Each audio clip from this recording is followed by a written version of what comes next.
Please rise. Flag is over here. Thank you. Pledge allegiance to the flag of the United States of America and to the republic for which it stands, one nation, under God, indivisible, with liberty and justice for all.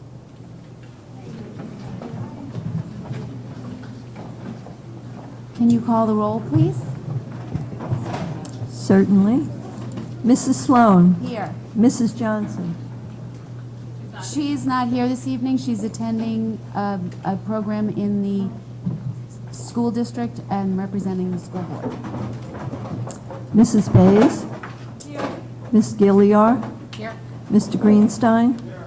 Mr. Kirpin. He is out of town this evening and could not change his plans. Thank you. Ms. Weisberg. Here. Thank you. I'll make a motion for the adoption of the agenda, December 8th, 2017. Do I have a second? Ms. Weisberg, all in favor? 5-0, thank you.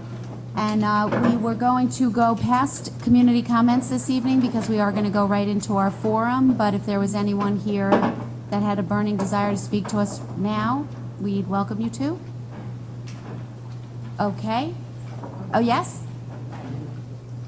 You would like to speak? Okay, please identify yourself for the record and know that we have a 3-minute limit. Do we have a microphone we could bring to him?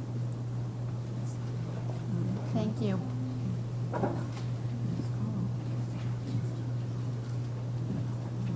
Hello everybody.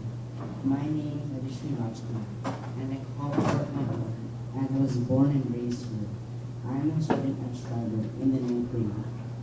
Like me, almost all of you here today must surely know what Christmas, Passover, Easter, and Rosh Hashanah stand for. However, just like Rosh Hashanah, we Hindus, comprising of a 1 billion plus global population, also celebrate a festival of lights called Diwali, which is the holiest festival on the Hindu calendar. It also signifies the victory of good over evil, which in today's troubled time that we are all living in assumes so much more importance. But then how many of you present here know the significance of Diwali? That is why I stand here today, to pitch for our wonderfully diverse and all-inclusive town, to designate Diwali as an official holiday on our school calendar, so we all can get a chance to celebrate it for my friends and fraternity, and become cognizant of what it stands for. Thank you. Thank you.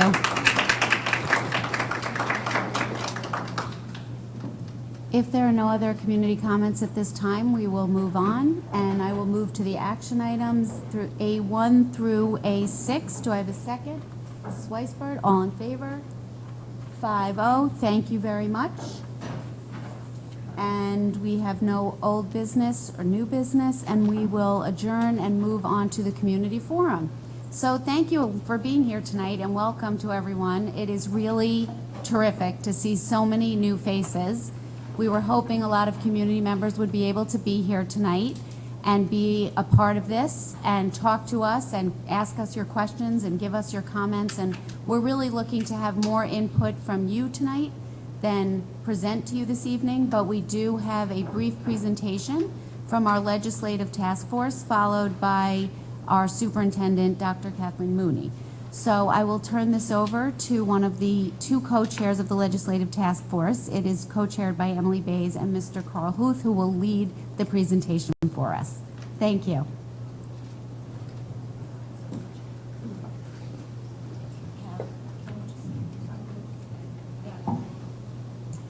I just want to, can you hear me?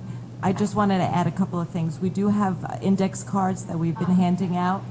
If you have questions, we encourage you to please write them down, because what we will be doing is collecting the questions, and then we will be asking. I will collate so that we don't have many multiple questions, and Carl and everyone here will be able to answer them. The other thing we're going to ask then is to just wait till the presentation is over, and then we'll do all the questions. Thank you. Carl, take it over. What? In my excitement, I forgot to mention that we are very fortunate to have wonderful legislators in Port Washington and supportive of us. Unfortunately, this evening, Assemblyman Durso became ill and just contacted us that he wasn't able to be here this evening. He has been receiving a lot of correspondence from us, and we've met with him, and he's been very involved. He has seen the presentation, and Senator Phillips will be arriving momentarily. Her assistant is here with us already now, Kathy Wade, and she has been so supportive of everything we've been doing. So we're very grateful to them, and they will be here to hear she will be here at least this evening to hear your input. And of course, we are being live streamed, so I'm sure Assemblyman Durso is at home under the blanket watching right now. Thanks very much. As Karen introduced me, my name is Carl Huth. I work on the Legislative Task Force with Emily Bays. Been involved for about half a year. I'm a dad here in Port. I've got 3 little girls, ages 9, 6, and 3.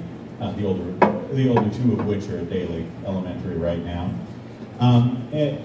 Has anyone in the, can I see a show of hands? Who in the audience has seen me give one of these presentations so far? All right, so we've got a good mix.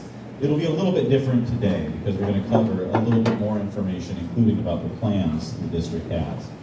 And so I wanted to go through quickly what issues we're going to discuss today in this presentation. I'm going to talk a little bit about the trends that have been affecting our district, about what has happened in terms of the state aid that we've been getting from the state government at this time. We're going to talk about what our district has done in response to the budget issues that have happened with our increased expenses in our state aid, and talk a little bit about our vision for how we're going to move forward and improve services in this environment. And finally, I want to talk about what our legislative goals are as part of the Legislative Task Force to get Port Washington its fair share of the pie. Now, it's probably no surprise to anyone in this room that Port Washington is a place that attracts a lot of people, in part because of its great school system and because of its proximity into Manhattan. We've been written up recently in the Wall Street Journal. They wrote an article about how these North Shore school districts are attracting people who come from New York, looking for family homes and good school districts with quick commutes to Manhattan. The New York Times wrote us up a few years ago, and of this particular article, because if you look really carefully in the background, you can just see the corner of my house in it. But the school district and the commute, the location, these are all things that draw people to Port Washington. And people have been moving to Port Washington at a quicker rate. Douglas Elliman releases statistics every year about how many new home sales there are. And the first quarter of this year was the best, highest quarter for home sales on Long Island in the last 14 years. So this influx to Port Washington is happening quickly. And this happens at a point in time where statewide enrollment in public schools is actually decreasing. If you go back to 1998, and the reason I go back about 20 years is that that's the earliest I can get where the State Department of Education releases very easy searchable data for all the districts statewide. Statewide, we've gone from over 2.8 million students in the last 20 years to just over 2.6 million, a decrease of about 6.5%. But in Port Washington, we've seen exactly the opposite trend. 20 years ago, we had just over 4,000 students here. Now, the latest number as of the first day of school this year, the district tells me, was we had 5,579 students enrolled. And this, the combination of these additional enrolling students has had an inevitable effect on the amount that we can spend per student. Now, I want to emphasize, sorry if I'm blocking some people. I want to emphasize that this chart shows what real dollars, what real 2017 dollars look like if you go back over 20 years. I've inflation adjusted those earlier ones. And what I did was I went onto the Bureau of Labor Statistics. They released the Consumer Price Index inflation measure. They do it for education specifically. So I wanted to see exactly what our district could buy in today's dollars back in 1998 versus what it can get today. And what we see is that in terms of real present day dollars, we're spending more than 30% less, 30 cents less on the dollar than we were per student back in 1998. And this chart just shows, I think what's probably obvious, that reduction in the amount we can spend per pupil has come at the same time that we've seen this growth in enrollment. And what you see in particular is that in these time periods when our growth in enrollment really increases, that's when our expenditures per student tend to dip. Now, as a result, at this point in time, if you look at our peer districts, those districts the Wall Street Journal talks about drawing people near to Manhattan, we're actually taking up the rear in terms of the amount that we spend per pupil. Some districts, Jericho, for example, is still spending more than $40,000 per pupil. We, down at $27,000, are behind all of those nearby districts. And a big player in that is the fact that our enrollment has gone the opposite direction from the state as a whole, and it's also gone differently from the enrollment at those peer districts. These are the same districts that were on the previous chart.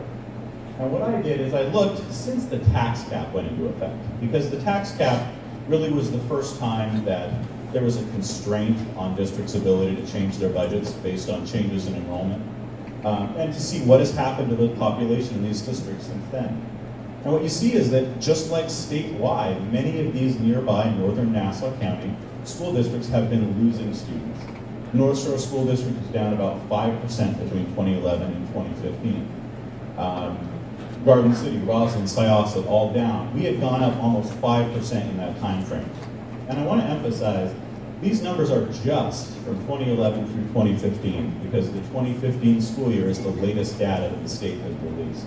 But I have the data for our district in particular, and it shows that if anything, our enrollment is not dropping back. It's not looking more like Long Island. It's looking less like Long Island in general. We are up a total of 10.8% if you add 2 more years to that since the tax cap went into effect. For every 10 students we had sitting in our classrooms, the day the tax cap went into effect, we have 11 now. This enrollment comes with costs. We have more students to deal with. Those students come in with their own issues, and there are many things that we're mandated to do. And this is another way in which Port Washington is different from a lot of our local competing or peer school groups. We're a very diverse school district compared to many of the northern Nassau County districts. We speak 43 languages here in Port Washington. More than 1 in 5 of our students get free or reduced lunch. Almost 15% of our students get special ed services as mandated by law. And the English as a new language departments in our schools serve more than 20 languages. And that, again, sets us apart from our peer districts. Because if you look at those districts, this is the number of pupils who are English language learners as a percentage of the district. You see that we stand about a third higher than the nearest district, Oyster Bay. We have a lot more expenses, and our enrollment puts additional pressure on us. And so the question is, in this context where we have people coming to Port Washington for the schools, enrollments rising, and high fixed costs, has the state stepped into the gap to give us additional funding? And unfortunately, the answer is that state aid has lagged. So this is looking just on a percentage basis in terms of what percentage of every student's expenditures the state accounted for before the tax cap and today. And what we see is that they've gone from over 8% in 2010 to just over 6% today.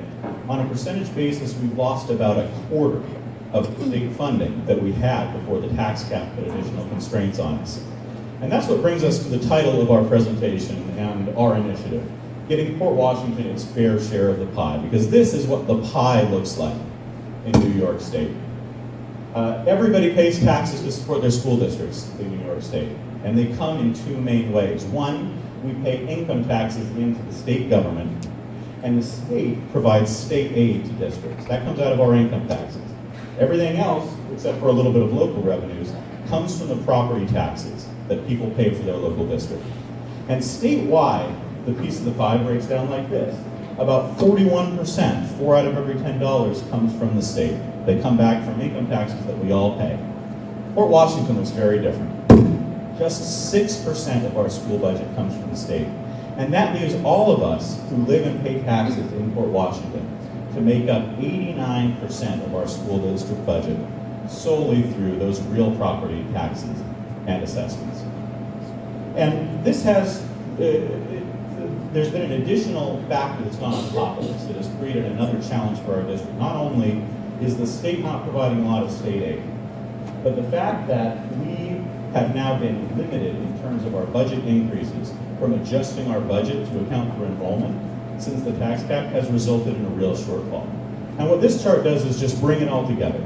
We have increased our budget in line with the tax cap. We have not pierced since the tax cap went into effect. And as a result, our budgets are now 13% higher than they were before the tax cap. But if you look at the inflation and the enrollment that has come into our district since then, you see that we're running about a 22% deficit.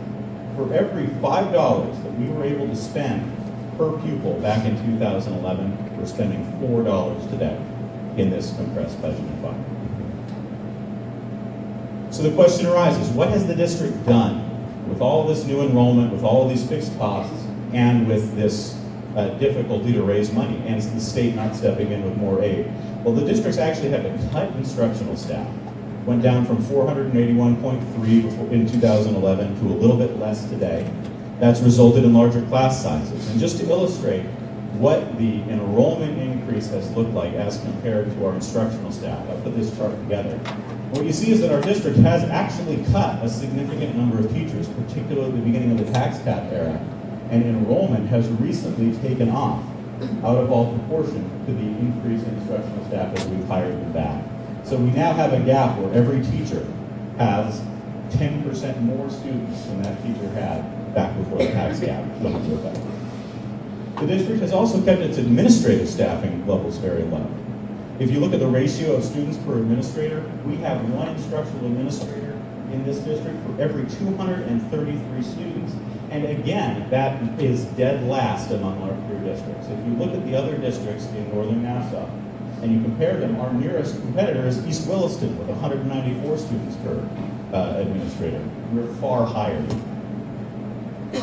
We've had to cut services. We implemented a staggered bus schedule to save on transportation costs, and had to cut those non-mandated programs so we can pay for the mandated programs and maintain class sizes and pay for core services. Cut expenditures for music, for athletics.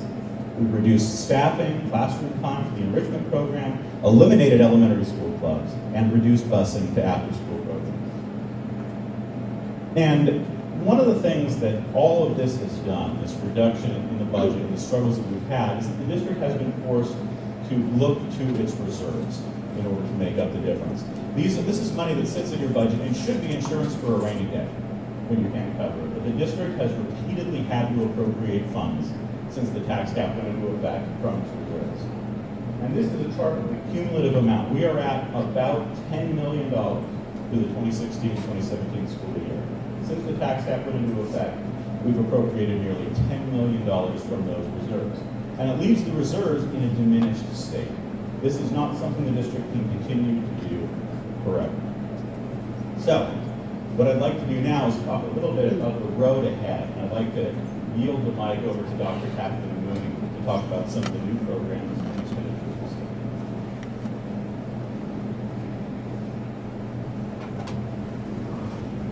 Thank you, everyone, for being here this evening. I just want to start by reminding everyone that Port Washington is a very, very dynamic educational school district. And so despite the challenges that we have been facing, particularly on the financial end of things, we have been working hard and continue to work hard to bring new programs to our school district, to provide our students with the highest quality instructional programs and services and activities, and we're really very proud of all the work that we do. That being said, there's no question that we are faced with some very, severe difficulties when it comes to maintaining and moving forward because of our financial shortfall. So I'm not making any judgment about some of these things or editorializing. These are simply realities in terms of we do have new requirements through the state ed department. And so we have new state mandated changes to curriculum. They changed the standards again, so it's now next generation standards, and we've been implementing ELA and math and social studies, and this year it's science. So it keeps building momentum. We have state changes to physical education requirements. Another important aspect of our educational programs. The Part 154 refers to our E&L regulations, and there have been some very, very significant changes to how we deliver services to our E&L students, and this has required additional staffing, and this has impacted every school district in the state. It's not just Port Washington. We have new state standards, as I mentioned, and assessment procedures, and even the assessment procedures are constantly being reevaluated and changed. We work very hard to bring our special education students back to our school district because we want as many of our students to be educated within our schools as we can possibly have, and there is a cost to doing that, and so it's just something, again, it's important to have our students with us, but we also have to account for how we can make those costs work for us as well.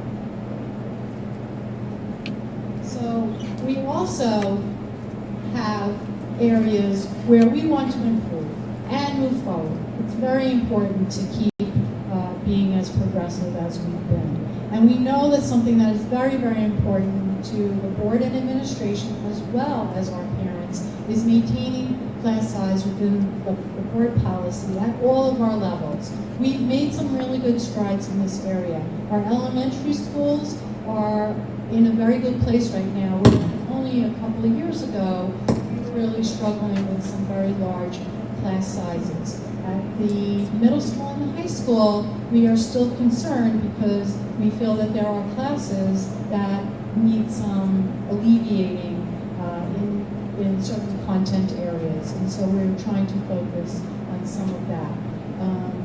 And again, to get there, maybe just to make this connection, if we're struggling with our finances and we're staying within the levy limit, how have we been able to include additional staffing in the budget? We have done that by asking the board to go to reserves, which they have been doing, but we cannot continue on that path. We are looking to expand our cultural arts and our music programs. They're fabulous already. We want them to expand.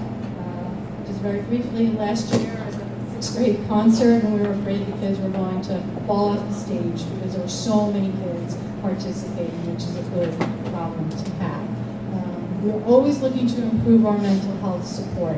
It's a difficult world in which we live. Our students have many stressors and pressures, and being able to provide that social emotional support with very highly trained mental health professionals is something that's important to us as well.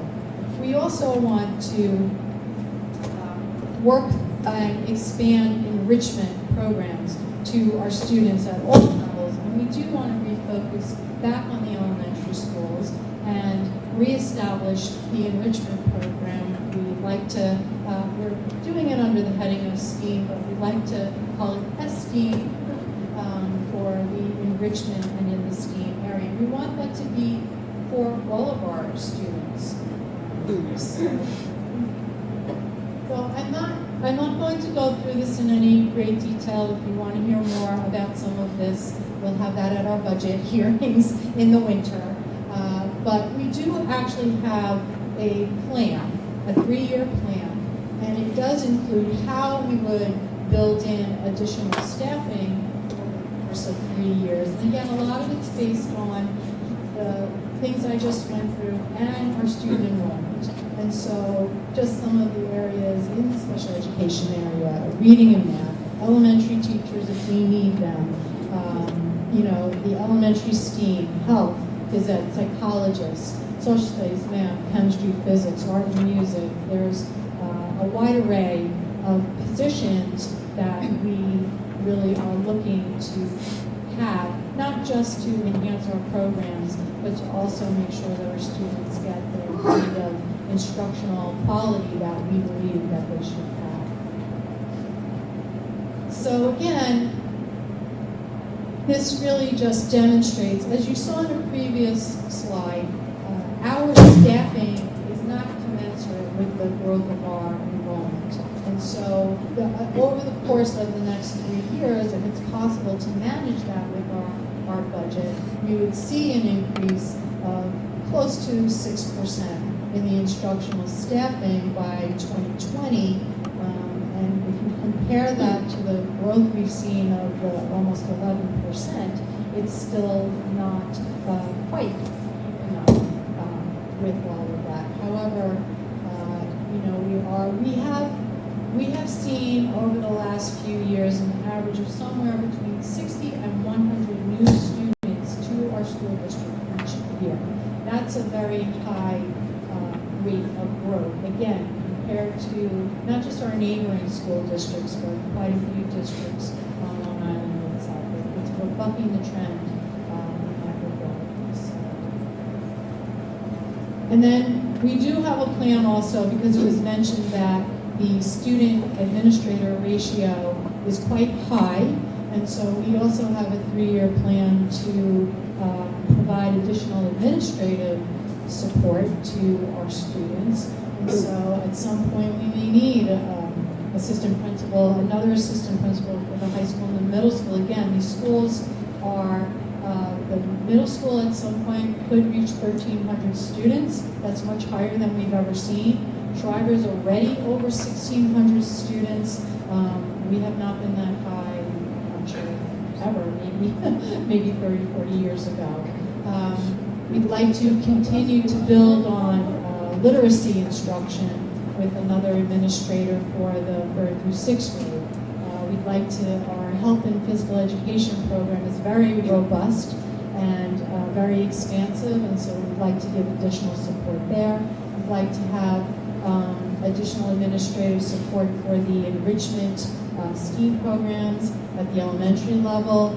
Some of our students with disabilities need some additional support when they're older to transition to the next phase of their life journey.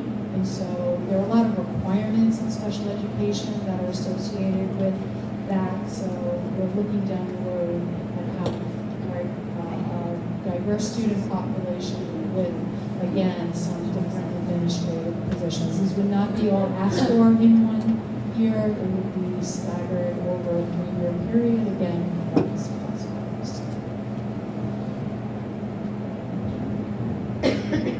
Thank you, Dr. Mooney. And now we get to the part that's near and dear to my heart. How do we get Port Washington our fair share of the pie? And this is where our legislative goals come in on the Legislative Task Force. We really have 3 goals that we've identified as being worth really pursuing and trying to get more money for Port Washington. The first is to fully implement the Foundation Aid program at the state level, and I'll talk in a minute about what exactly that program is. The second is to change the way that state school aid is calculated, so it's based on the median wealth in the district, not the mean or the average wealth.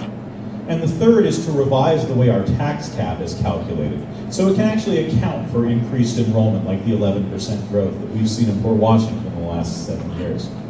Now, what is Foundation Aid? Foundation Aid is supposed to be unrestricted aid that districts can use however they want, and it's supposed to be based on their need and their ability to pay. It is about 52% of our state aid right now comes in the form of unrestricted foundation aid. Statewide, it's actually a higher number than that, but we have been among the worst districts in terms of having our foundation aid phased in over time. And this is the rub. The foundation aid came out of a court action. The Campaign for Fiscal Equity went all the way up to the New York Court of Appeals, the highest court in New York, which found that the state of New York back in 2006 was not following its constitutional requirement to provide a sound basic education. And in the aftermath of that decision, the government committed $5.5 billion in aid that was supposed to be phased in all the way by 2011. That number's actually gone up higher since then. But what has happened is that the state has not fully implemented the foundation aid formula.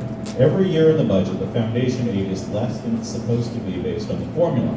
And so these days, Port Washington is getting about $4.7 million a year in foundation aid. But if that formula were allowed to run the way that current law says it should, our number would be nearly $9 million. That's a difference every year of about $4.3 million that we're not getting, that the formula says we should be. Our second goal is to change the way that foundation aid formula is calculated. This is the $9 million number. So it looks at median income, not median. And I want to talk a little bit about why it's important to look at medians. Anybody who thinks so much about statistics knows that mean averages can be skewed by a few large players. If you put me and 20 of my closest friends in a room together with Bill Gates, then on average, we're all billionaires.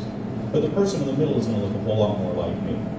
And the problem is that right now, the state aid formula does not account for Port Washington's economic diversity because it looks at averages. It puts us all in the same room together and figures out what is the adjusted gross income for everybody in our district divided by our number of pupils. And the result is a few people with high incomes, and we have multiple members of the Forbes 400 living in this district. A few people with high incomes skew the calculation for everybody. So when the state looks at the Port Washington School District, it says this is a $500,000 per pupil school district, because that's what its average adjusted gross income per pupil works out to. But if you look at the median numbers, the person in the middle, the student in the middle of our school system, our actual household income in this district is $104,000 at the median. And that is just about dead even with Nassau County in total. We are not a $500,000 pupil district. We are a 104,000 median district. And we would ask for the state to account for that in the foundation aid formula, so we're not treated like every student comes from a $500,000 a year family. And our third goal is to revise the way the tax cap is calculated to account for enrollment. Now, the tax cap formula is a complicated formula. There's a lot in it. But when I first looked at it, it was amazing to me that the one thing that it does not include at all is enrollment and changes in enrollment specifically. Now, there are other changes that can adjust the way the tax cap is calculated.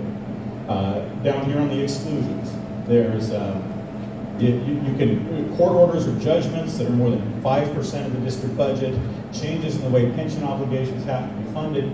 Those things can adjust the tax cap calculation without forcing the district to try to pierce the cap and having to get a supermajority. But there is nothing anywhere in that formula to account for increased enrollment. And as a result, the tax caps are still relatively new. We're in about year 7 of the tax cap or so. And in that time, most districts have not seen 11% enrollment growth. So we are, unfortunately, one of the canaries in the coal mine as far as a district that is really running against the top of that tax cap because of our increased enrollment growth. So, what are our action items? Why have we called everyone here today? Why have we been going on a road show throughout the district, talking to HSAs and PTAs and community groups and other stakeholders? Well, it's because we have these goals and we want you to help us and help our legislators, both Senator Phillips and Assemblyman Durso, in trying to pursue these 3 legislative goals: implementing the foundation aid program so we get the money we were promised, changing the formula so it looks at our median instead of our average, and changing the tax cap calculation so it can account for our enrollment. Now, we have over here, if anyone has not signed them already, letters to our legislators so they can go in and show that they have the support of the community on these matters. We also have an online petition that I think last I checked, we were over 550 signatures.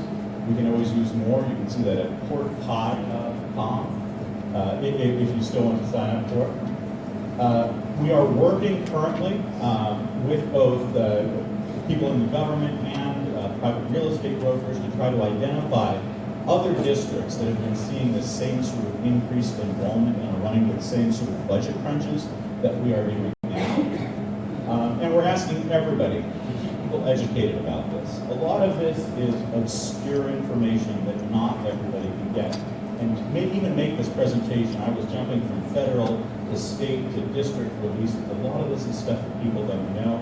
Keep your friends and neighbors informed about this so we can all make intelligent decisions when we go to the ballot box and when we go into approve these budgets. And stay informed and involved. We on the Legislative Task Force know that the work we've done today is really just the beginning. I'm so grateful to see everybody come out and take the time out of their evening to come to this fall forum, but the next step is the most difficult one, finding other districts to ally with and supporting our legislators as we all fight to give Port Washington its fair share of the pie. Thank you.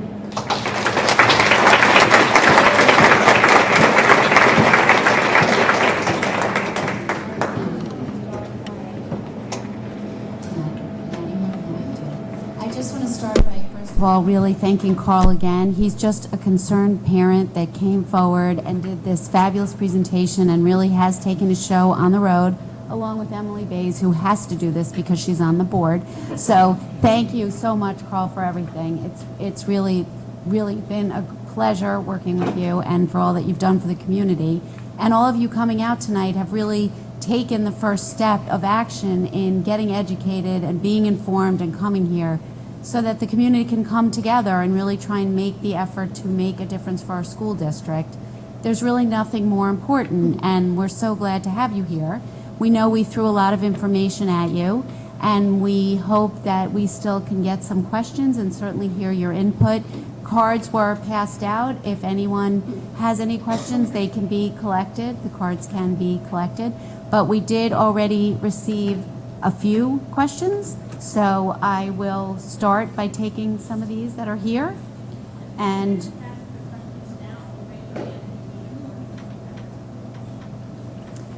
okay, so this is one that I actually have heard a lot, so I'm going to start with this one. We just passed a bond. Why do we need more money already? And I am going to turn that one over to our chair of our budget committee, Beth Weisberg. So we were all here a couple of years ago and we were discussing the needs of the district. And, you know, if you were involved in the bond process or came to any of those forums, you heard, aside from increasing enrollment causing staffing needs, it's also causing physical plant needs, additional space needed within the district. However, the bond that we passed can only, those funds can only be used for capital improvements. They are only allowed to be used for construction and other things that will be here for at least 7 to 10, have a lifespan of 7 to 10 years. That money cannot be used for increased staffing. It cannot be used for any of the things that you heard discussed today. So we now very thankful to the community for passing that bond, and we're going to be able to build the classrooms that we need in order to keep our class sizes where we want them, but we don't yet have the funds to hire those teachers.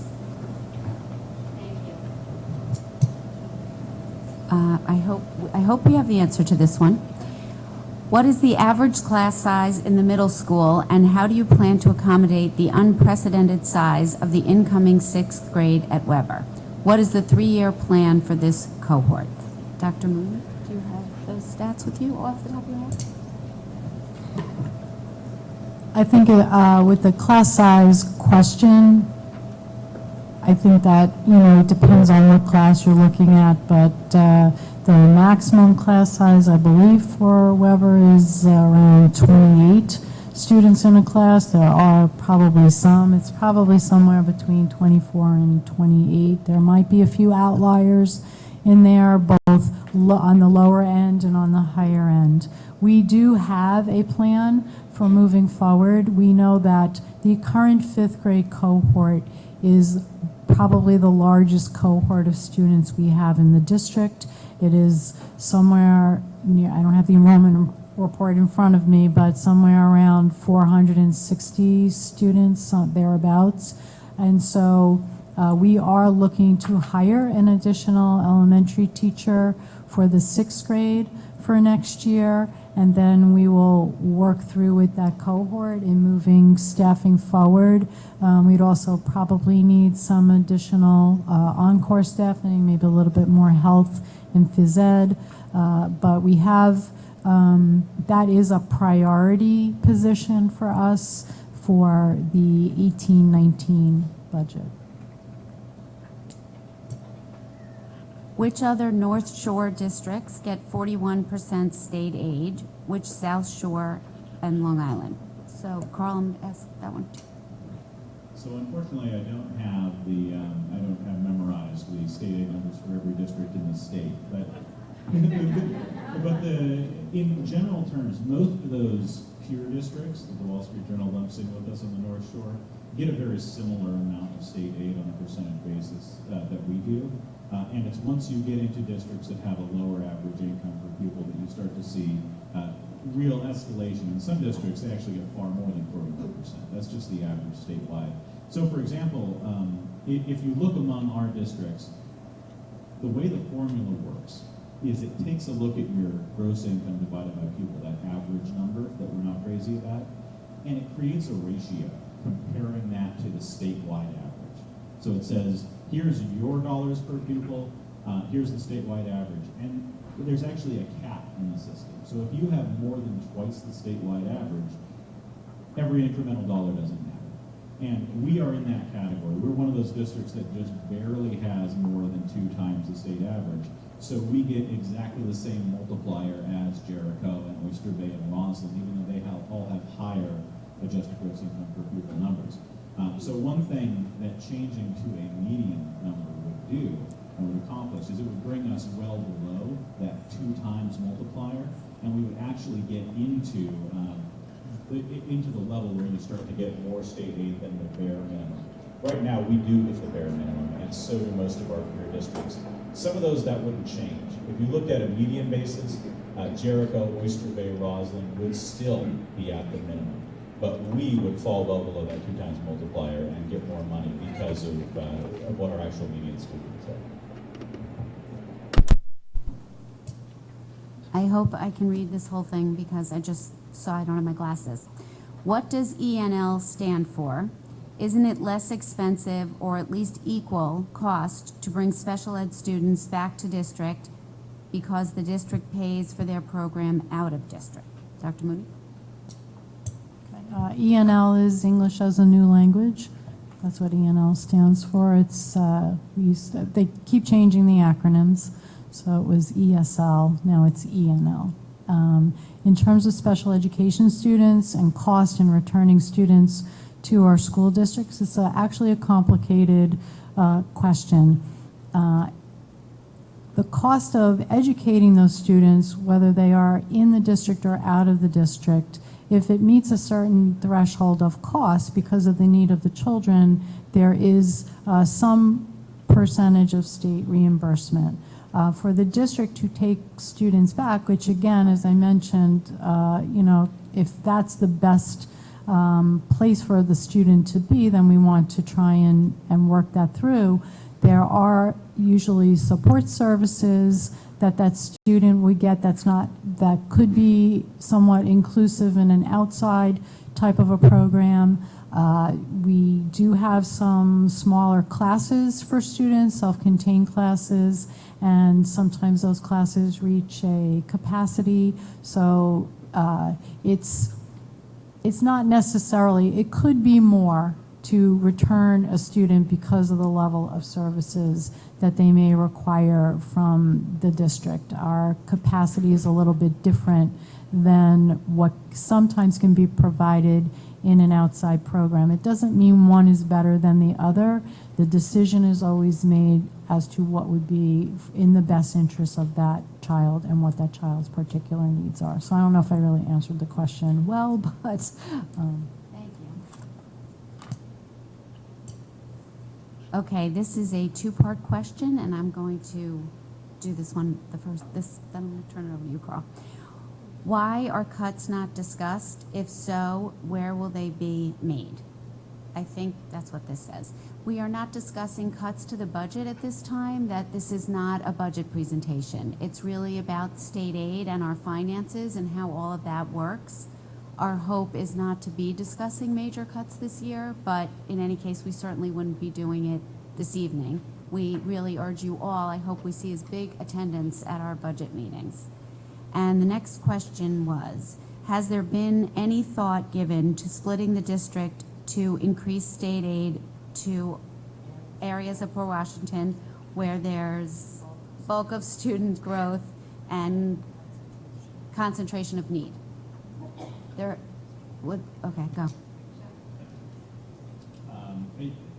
I'm not aware of any such thought. I think the question is, do we want to try to gerrymander the district so you have high-income areas and low-income areas? I think that's speaking as a community member and a parent in the district, I think the diversity of this district is one of its strengths.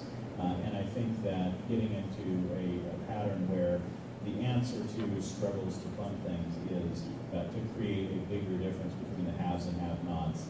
To me, at least, that's not part of the mission that our school district should be pursuing. And as I said, I'm not aware of any movement to try to What I'd like to do is come to a place where we can be treated more fairly as a whole by the state, and that the state can actually take into account what makes us so unique and creates these additional expenses, so we get support for all of the areas within our district.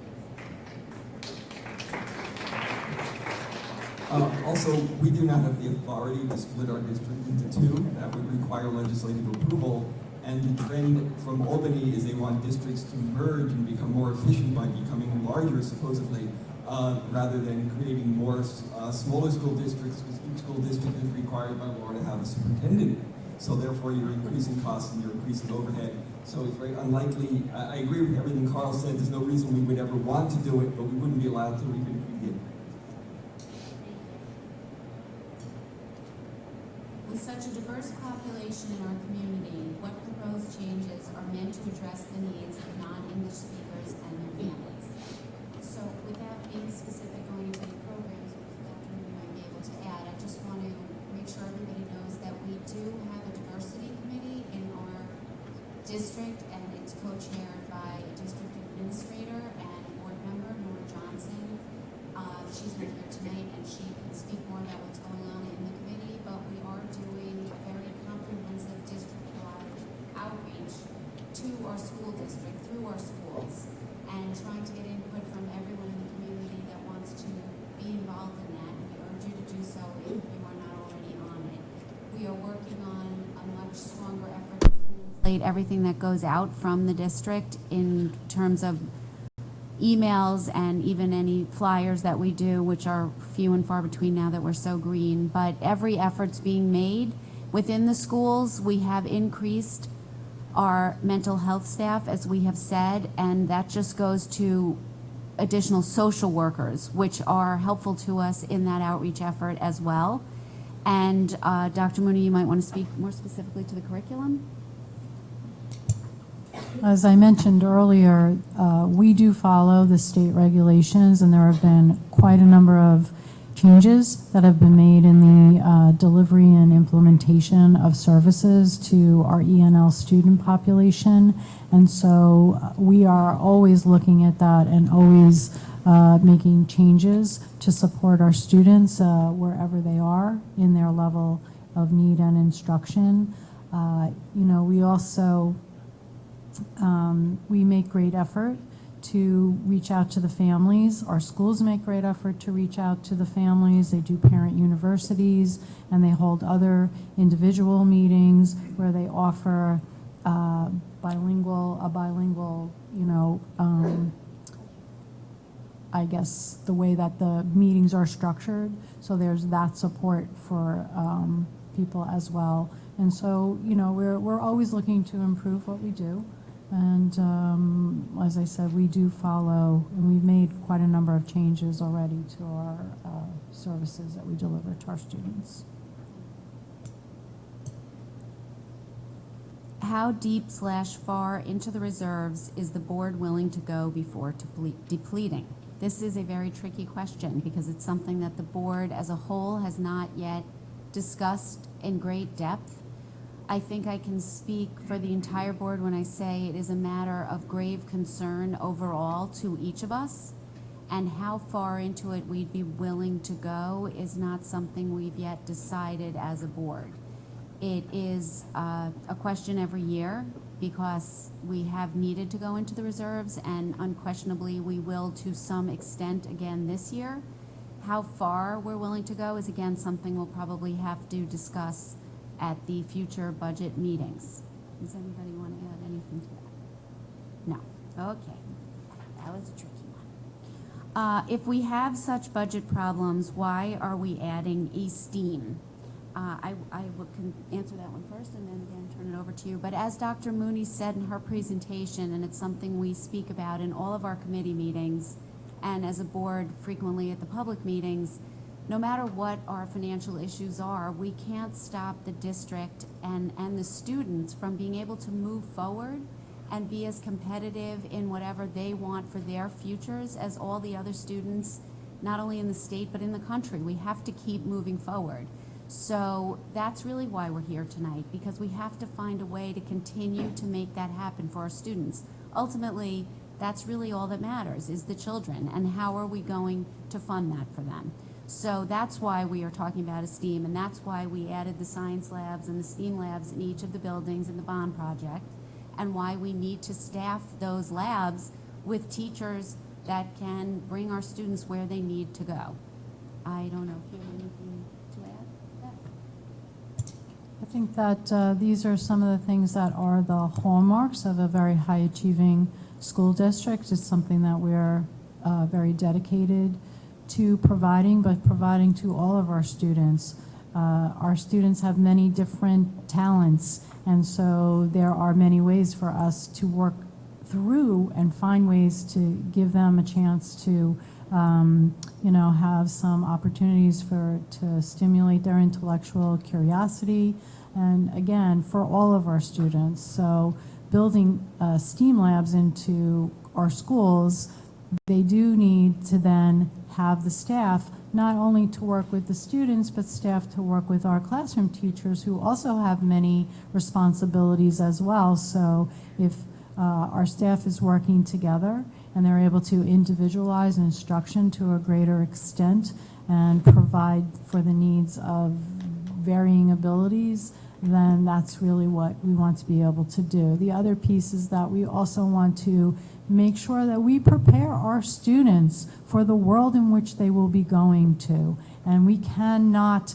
turn a blind eye to the rapid rate of technology and what the jobs will be for. We can't even imagine, to be honest, what the jobs will be like, even for the children who are in kindergarten right now. So we have a responsibility to be able to do that.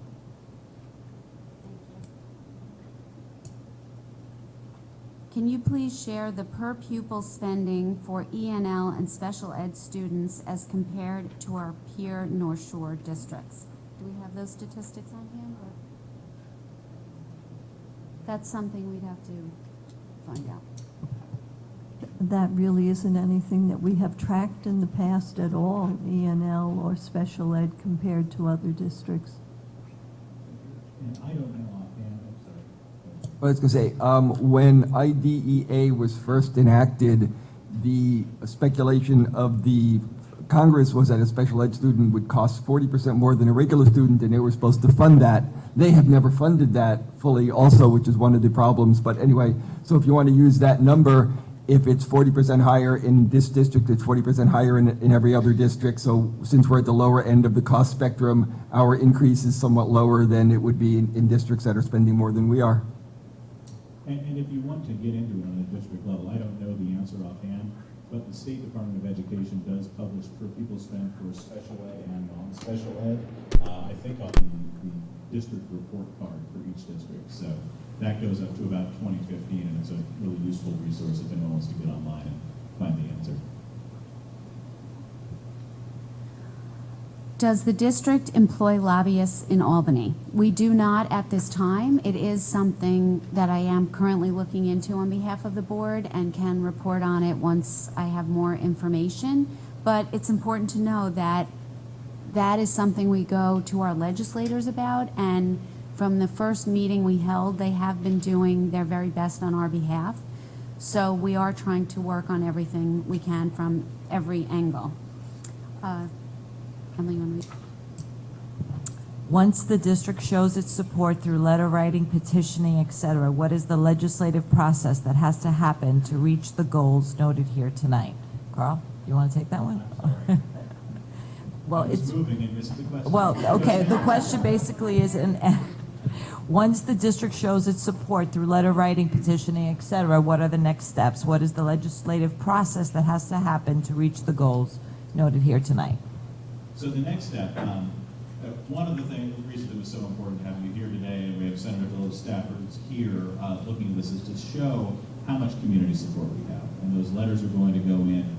They will be an exhibit that our legislators can use when they deal with their leadership and with the governor's office. And the governor's office plays a very important role in budgeting, especially for things like calculating foundation aid and for developing support for any of these. These are all things that we need some buy-in from the governor's office to do. So the first step is showing that community support. The next step, and the one that we're working on right now, is identifying peer ally districts who can help us out so that additional legislators can add their voices to that fray and start to make this from an issue that is affecting just a few districts scattered throughout the state to a grassroots movement that is saying, look, there are some serious problems with the way state aid is calculated, and there is a broad base of support statewide in districts that have seen these problems and need a solution. So that is the next step, to find our allies and band together to make our voices louder.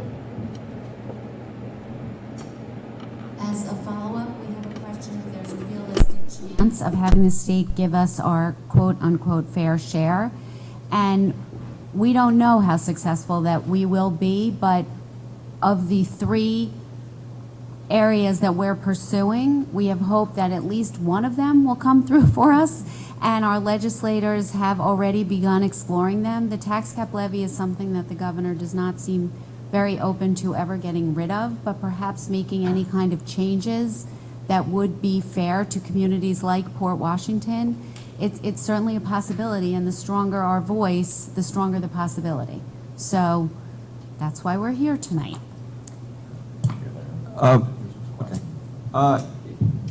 There's also the state aid, the way it's developed now, is pretty much 3 men in a room sitting out, figuring out how to allocate the things. So by having our voice heard, even if they don't modify the tax cap to account for extra enrollment, they may say when they're looking at the chart, uh-oh, the people from Port Washington are really in trouble because we're not amending this formula, so they can kick in another couple of dollars to the allocation that they do. So it's a very fluid situation. We're not going to get them just to go ABC, okay, we're going to take care of these 3 problems.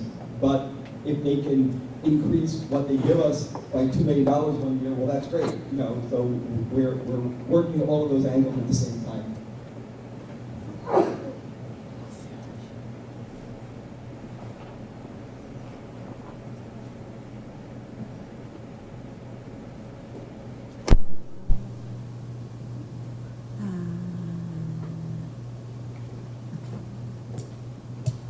Is the bottom line that unless state provides increased subsidies, the only option being explored is an increased tax burden to the community? At this time, as we have said, we are not exploring an increased tax burden to the community. We are trying to do what we can, and that was the point of talking about what we need to go forward. At this time, we might be able to continue to stay where we are and stay within the means we have, but we can't continue to do that because our reserves will be depleted and because we have to move our students forward. So we're hoping we don't have to get to that point, but yes, the options will become slimmer down the road. I also just want to add, and I think Carl mentioned it when he started speaking, that for many people that have been involved or on the board or have gone to meetings, some of these things that we're talking about were not new. But for many other people, they are completely new things. No, not everybody understands the way the tax cap works or what foundation aid is. So for us, one of our main goals as a legislative task force was to educate the community. We wanted everybody to know where we are, what makes Port Washington different. So that is also one of our goals, and we're happy to have everybody learn more, and really going forward, we'll all be able to be speaking the same language. Any more questions? We did, oh, wait, there's a question. She's reading. Yep. No, go ahead. No, please, this is for Senator Phillips, so we are trying to wait anyway. Oh, Thank you. thank you. Thank you. Thank you. Thank you. Thank you. Thank you. I also just want to thank Michelle Duran, who's hiding here on the side, but she too is president of Parent Council and has been attending Well, she's all of the also on the meetings. legislative task And force. she is on the legislative task force, and for everyone else who has been serving and helping. And the presentation will be online, and this is being live streamed, so we hope anyone who hasn't been here this evening, you will ask them to watch it. It doesn't take that long, as you've seen, and we really would love the word to continue to be spread. She has Supposed stepped to- out. I'll answer. So the question that was for Senator Phillips, who is probably in the parking lot. Can Senator Phillips or her assistant speak about her reaction to this and any plans she has? Has Assemblyman Durso had any reaction or plans? So when we originally did this presentation as a committee, we met with Senator Phillips and Assemblyman Durso together because they both believed that it was important that they are on the same page and that they went into Albany united. They have both been very supportive of this, and Senator Phillips specifically has also gone and involved the Senate Finance and Council, who has also been very helpful to us. As a matter of fact, we have a conference call scheduled on tomorrow to discuss some of the numbers. So they have been supportive, and they are working with us to the best of their ability. So I think that answers the question. But she's on her way. She's in the parking lot. Okay.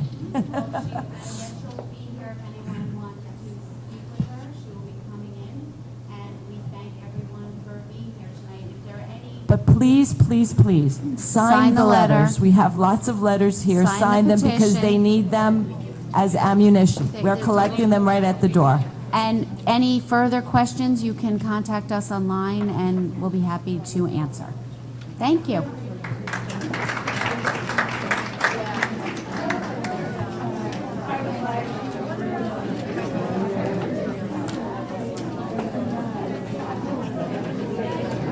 Oh,